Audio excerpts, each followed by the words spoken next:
Bago nila sila husgahan, makinig muna kayo. Broy Music, let's go! Sabi nila, guro raw ang nagtuturo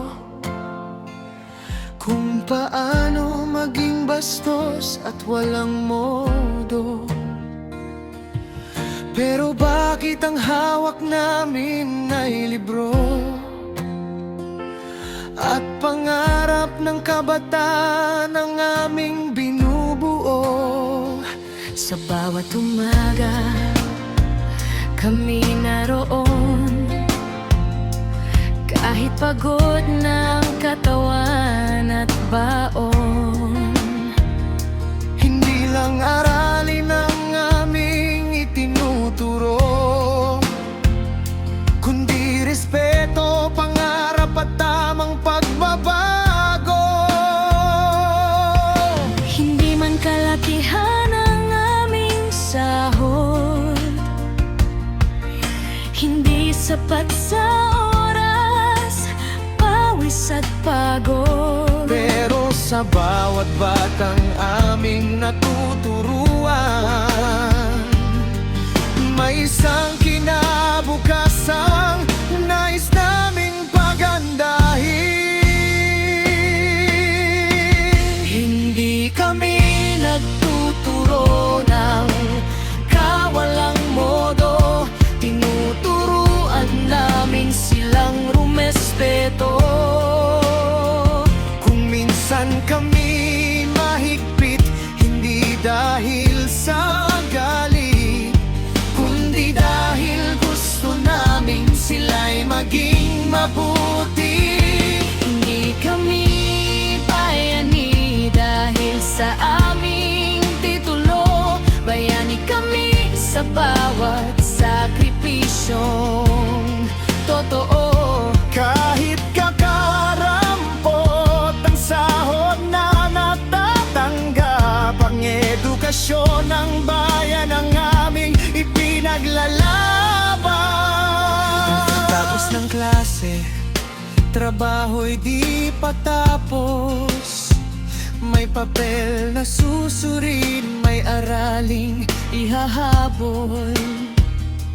Lesson plan, grado at gabing puyat, para bukas may bagong kaalamang may bahagi sa lahat. May mga araw na gusto na naming huminto, pero isang salamat teacher ang sapat na regalo. Dahil alam naming bawat batang aming tinuturuan ay maaaring maging pag-asa ng bayan. Bago ninyo kami husgahan, tingnan muna ang mga gabing kami gising para sa kanila.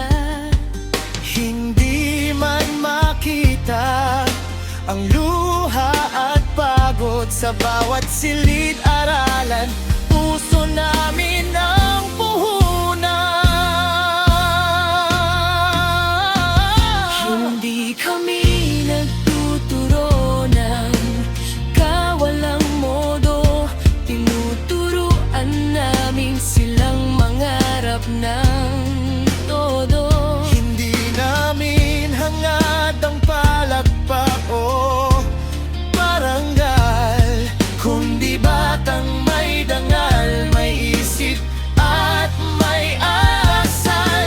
At kung maliit man ang aming kinikita, hindi maliit ang serbisyong aming ginagawa. Guro kami, tagapagturo, tagahubog ng pangarap, para sa kinabukasang mas maliwanag at tapat. Kung may dapat purihin, Huwag kalimutang Nasa likod ng bawat tagumpay ang isang gurong lumaban. sa bawat ng natutong mangarap at tumayo. May gurong tahimik na nagsabi, Kaya mo yan, anak. ipagpatuloy mo.